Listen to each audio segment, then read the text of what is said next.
आप सभी का मैजिक केयर इलेक्ट्रॉनिक्स चैनल में स्वागत है। आज का जो हमारा वीडियो है इसका टॉपिक है वीडियोकॉन का एलईडी टीवी, जिसमें ओकेशनली एक तरह का फॉल्ट जो है बहुत ही कॉमन देखने मिलता है, जैसे कि आज के वीडियो में मैं आपको बताने जा रहा हूं।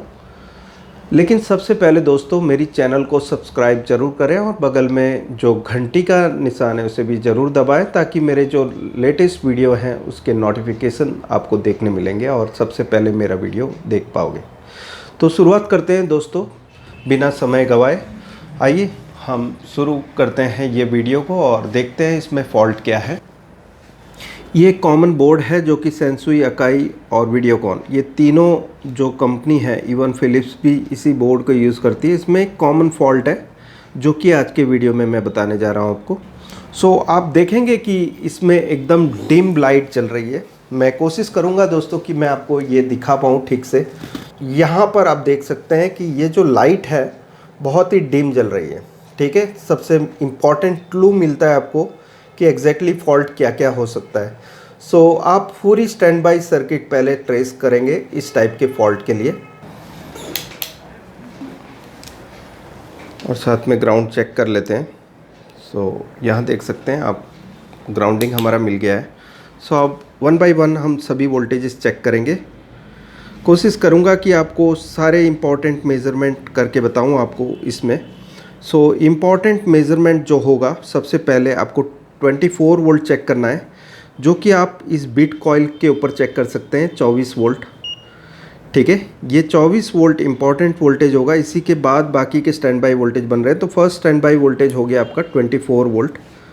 ठीक है, उसके बाद से फिर सेकंड स्टैंड बाई वोल्टेज जो होगा, इस आईसी के थ्रू आउटपुट निकलेंगे, इस कॉइल के थ्रू 5 वोल्ट। सो मेरा सेकंड स्टैंड बाई वोल्टेज भी क्लियर है, ओके है। फिर थर्ड स्टैंड बाई वोल्टेज जो मैं चेक करूँगा, यहाँ पर 5 वोल्ट इनपुट और उसके बाद 3.3 वोल्ट आउटपुट। सो ये हो गया मेरा थर्ड स्टैंड बाई वोल्टेज। उसके बाद चौथा स्टैंड बाई वोल्टेज जो कि मैं यहाँ पर चेक करूँगा, पीएफ पे भी चेक कर सकता हूँ। सो यहाँ पर 1.3 वोल्ट बता रहा है। सो ये हमारा अभी क्लियर हो गया कि 1.2 वोल्ट भी ओके है। उसके बाद फिर हम क्रिस्टल के वोल्टेजेस चेक करेंगे, 1.5 एंड 1.5 वोल्ट, 1.4 वोल्ट, ये नॉर्मल है। इसके बाद आपको चेक करना होगा फ्रीक्वेंसीज। सो अब हम फ्रीक्वेंसी चेक कर लेते हैं। सो यहाँ आप देख सकते हैं 24 मेगाहर्ट्ज़ का प्रॉपर सिग्नल मिल रहा है मुझे, और दोनों ही एंड्स पे क्रिस्टल के। सो ये एक क्लियर वैल्यू हो गई, और ये समझाने के लिए कि प्रोसेसर और क्रिस्टल के बीच में जो फ्रीक्वेंसी बननी चाहिए वो कंप्लीट है, ये 24 मेगाहर्ट्ज़ देखकर समझ में आता है। सो अब नेक्स्ट हमारा जो फ्रीक्वेंसी चेक करने का होगा वो है फ्लैश आईसी की पिन नंबर्स 1, 2, 5 और 6 पर, और चेक करूँगा फर्स्ट नंबर पे। सो फर्स्ट नंबर चेक करने से पहले मुझे यहाँ पर जो रेंज है वो 100 मिलीवोल्ट रखनी है, और जो पल्सेस चेक करने की रेंज होती है 500 नैनो सेकेंड से लेकर माइक्रो सेकेंड तक। सो मैं 500 नैनो सेकेंड पे रखता हूँ और पल्स चेक करने की कोशिश करता हूँ। तो आप देखेंगे कि अभी मुझे मेज़रमेंट में फ्रीक्वेंसी कोई नज़र नहीं आ रही है। So one of the thing ये क्लियर हो जाता है कि मुझे पल्सेस यहाँ पर भी नहीं मिल रहे हैं। सो 1, 2, 5 नंबर उस पे भी नहीं है, और 6 नंबर इम्पॉर्टेंट क्लॉक सिग्नल होता है। सो इस पे भी फ्रीक्वेंसी नहीं आ रही है, जो कि वेव फॉर्म आना चाहिए क्लॉक का। सो यहाँ आप देख सकते हैं मैंने 50 नैनो सेकेंड किया, फिर भी कोई यहाँ पर फ्रीक्वेंसी नहीं बन रही है। जबकि एलईडी लाइट की पोजीशन जो है लाइट रेड डिम में जल रहा है, रेड इंडिकेटर। सो अब हम क्लियर हो गए हैं कि इसमें फ्लैश रिलेटेड प्रॉब्लम है। एक है डेटा केबल, जो कि डायरेक्टली हमारा कंप्यूटर के साथ कनेक्टेड रहेगा।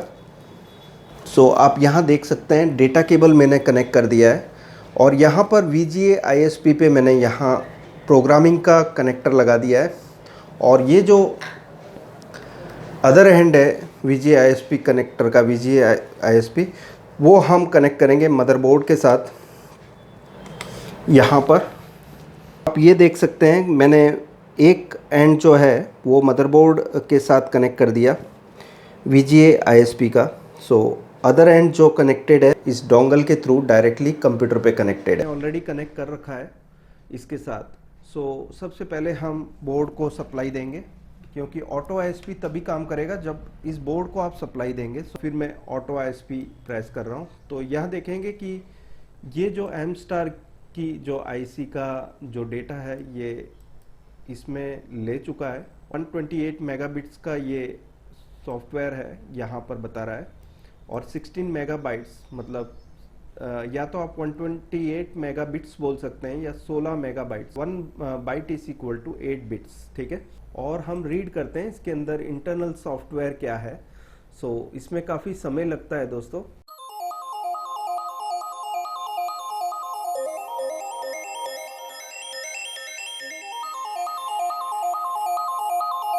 यहाँ पर आप देख सकते हैं कि चिप जो एम्प्टी बता रहा है, ये प्रोग्रामर ने चेक कर लिया है सब कुछ। और यहाँ buffer area is empty, click okay to continue, save as an empty file. ठीक है, हम एम्प्टी फाइल के हिसाब से इसे सेव कर देते हैं यहाँ पर ही, और इसे लिख देते हैं एम्प्टी।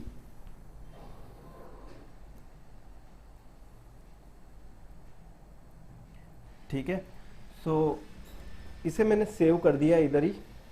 यहाँ पर मैंने वीडियोकॉन कॉम्बो का जो फोल्डर है उसके अंदर मैंने इसे सेव कर दिया है। और बफर चेक कर लेते हैं, तो यहाँ बफर रीडिंग जो देख रहे हैं वो FF बता रहा है। ये पूरा जो बफर रीडिंग है ये आपकी सॉफ्टवेयर जो है IC के अंदर वो बताने की कोशिश कर रहा है कि सॉफ्टवेयर क्या है इसमें। सो ये कंप्लीटली वॉश्ड आउट है। सो यहाँ आप कंप्लीटली देख सकते हैं टेक्स्ट एरिया और एक्स एरिया, हेक्साडेसिमल एरिया। सो यहाँ पर कुछ भी हमें दिख नहीं रहा है। सो अब हम करेंगे ये कि इसमें प्रोग्राम राइट करने जाएंगे। सो हमें इसके लिए ओरिजिनल प्रोग्राम की ज़रूरत होगी जो कि इस बोर्ड से रिलेटेड है। सो मैं यहाँ ओपन कर लेता हूँ, और यहाँ आप देखेंगे कि ये सेम बोर्ड का सॉफ्टवेयर मेरे पास है इधर। सो इसे मैं क्या करूँगा कि यहाँ पर टेस्टेड ओके जो लिखा हुआ है, ठीक है, यहाँ आप देखेंगे कि एक मेरी फाइल जो है empty.bin है। यहाँ आप देखेंगे 4 MB साइज तो बता रहा है लेकिन ये empty है, ठीक है। सो यहाँ पर जो फाइल है वो भी 4 MB की है जो कि मेरे पास ओके फाइल पड़ी है। सो मैं यहाँ ओपन कर लेता हूँ इसे, और फिर बाद में राइट कमांड दे देता हूँ। सो यहाँ पर फर्स्ट प्रोसेस हमेशा ये होगा कि इरेज करने का जो प्रोसेस पहले होता है। So always read and save करना जरूरी है, चाहे आपके डेटा जो भी हो उसके अंदर। मैं कहूंगा कि आप सेव कर दो उसे।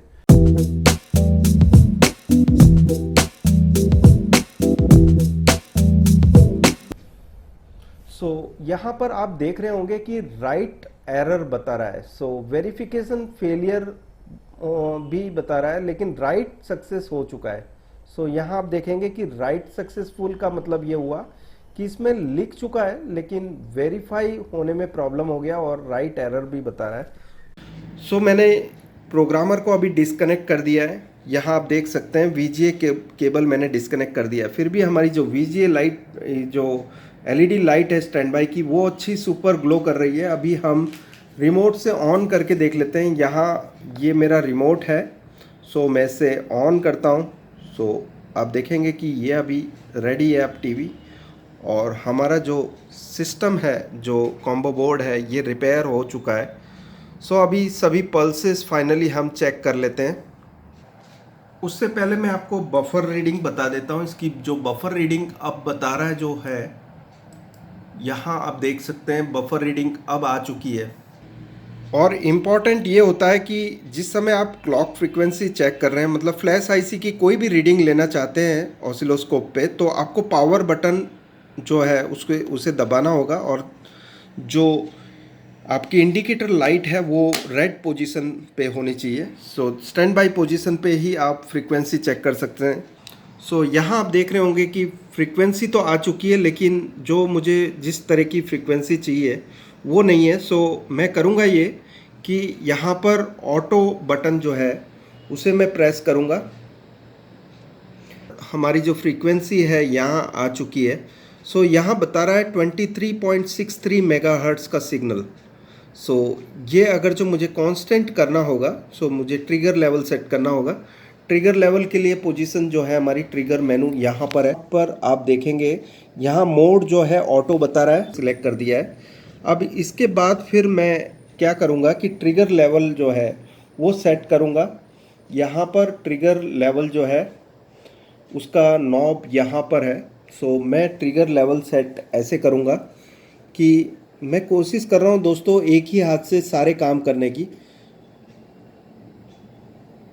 सो यहाँ आप देख सकते हैं कि ट्रिगर लेवल मैंने बिलो द एज मतलब पल्सेस के बिलो पे रख दिया है। अभी दूसरा काम होता है फोर्स बटन से एक एक वैल्यू चेक करना। सो यहाँ मैं फोर्स का बटन दबा रहा हूँ और वैल्यू मेज़र करेंगे। यहाँ पर आप देख सकते हैं 23.6 मेगाहर्ट्ज़ का सिग्नल यहाँ बता रहा है।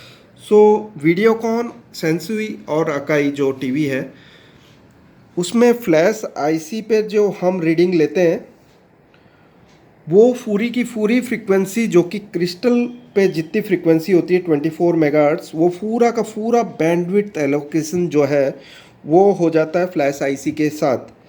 सो जो यूनिवर्सल बोर्ड में आप देखेंगे हाफ द फ्रीक्वेंसी आपको दिखेगा, इधर जो भी क्रिस्टल पे फ्रीक्वेंसी होती है उसकी आधी फ्रीक्वेंसी यहाँ नज़र आती है। लेकिन यहाँ आप देखेंगे कि ये पूरी की पूरी फ्रीक्वेंसी यहाँ लेता है। सो ये नॉर्मल है, इस बोर्ड के हिसाब से ये ओके पोजीशन है। फ्रेंड्स आप देख सकते हैं मैंने पावर ऑन कर दिया है।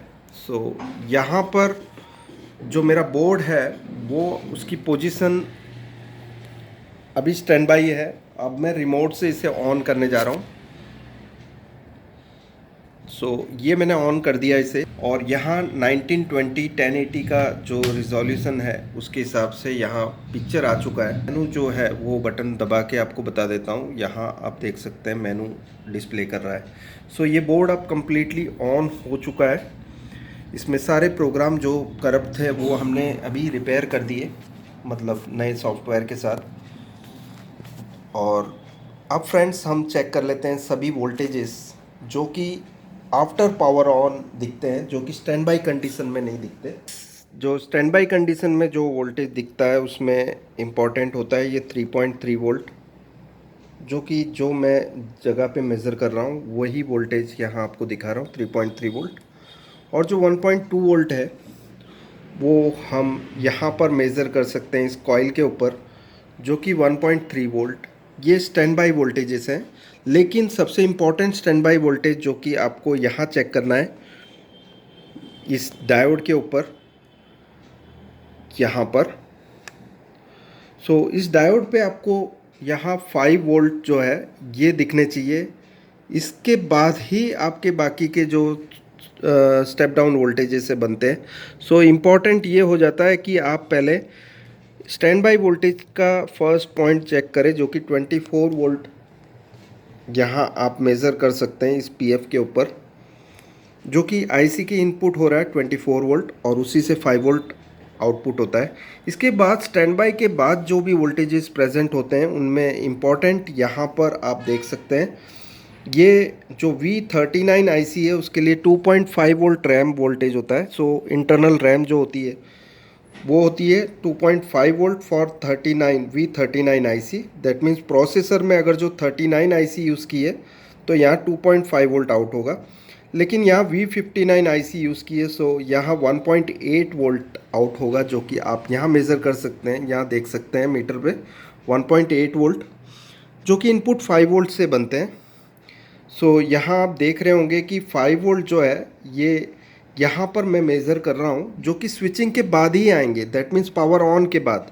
सो पावर ऑन का जो स्टेज है वो कहाँ पर दिया हुआ है, ये दोनों मॉसफेट्स जो आप देख रहे हैं ये एक 12 वोल्ट के लिए है और एक 5 वोल्ट के लिए। सो हम चेक कर लेते हैं।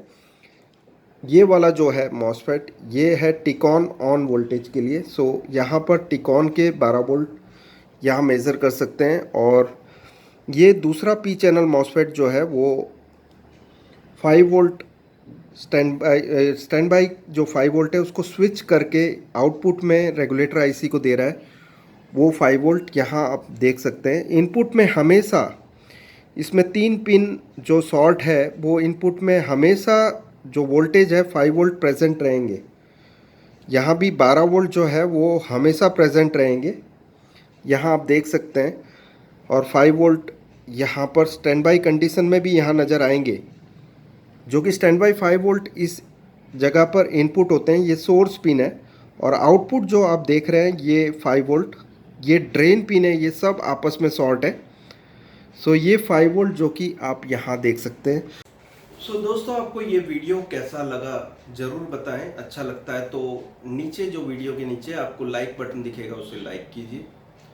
अगर जो शेयर करना चाहते हैं, ये वीडियो आपके दोस्तों तक पहुंचाना चाहते हैं, तो शेयर बटन का यूज़ कीजिए और अपने दोस्तों को भी बताइए चैनल देखने के लिए। लेकिन सबसे इम्पॉर्टेंट ये है दोस्तों, इसके पैसे नहीं लगेंगे, ये फ्री ऑफ कॉस्ट सर्विस है। आपको सब्सक्राइब करना है मेरे चैनल को। सब्सक्राइब बटन जो है वो रेड कलर में दिखता है, तो आपको सब्सक्राइब दबाना है। अगर जो ये लाइट ग्रे कलर में है सब्सक्राइब बटन, तो आपको कुछ नहीं करना है, आपने सब्सक्राइब जरूर कर रखा है। उसके बाजू में जो घंटी का निशान है उसे जरूर दबाना चाहिए आपको, ताकि जो मेरे लेटेस्ट वीडियो है, जैसे कि जो मैंने अभी बनाया है, वो आपको नोटिफिकेशन के थ्रू आपके मोबाइल पे देखने मिलेगा और सबसे पहले आप वीडियो देख पाओगे। इसका फ़ायदा क्या हुआ, आप ब्राउज फीचर में जाके आपको सर्च नहीं करना पड़ेगा मेरा वीडियो। जो भी नए वीडियो बनेंगे वो आपके मोबाइल स्क्रीन के जो फर्स्ट जो स्क्रीन होता है, जो होम स्क्रीन होता है, उसी पे मैसेज मिलेगा कि मैजिक केयर इलेक्ट्रॉनिक्स का नया वीडियो आ गया है, और आप देख पाओगे सबसे पहले मेरा वीडियो। शुक्रिया दोस्तों, मेरे साथ मेरा वीडियो देखने के लिए। Thanks a lot. बाय।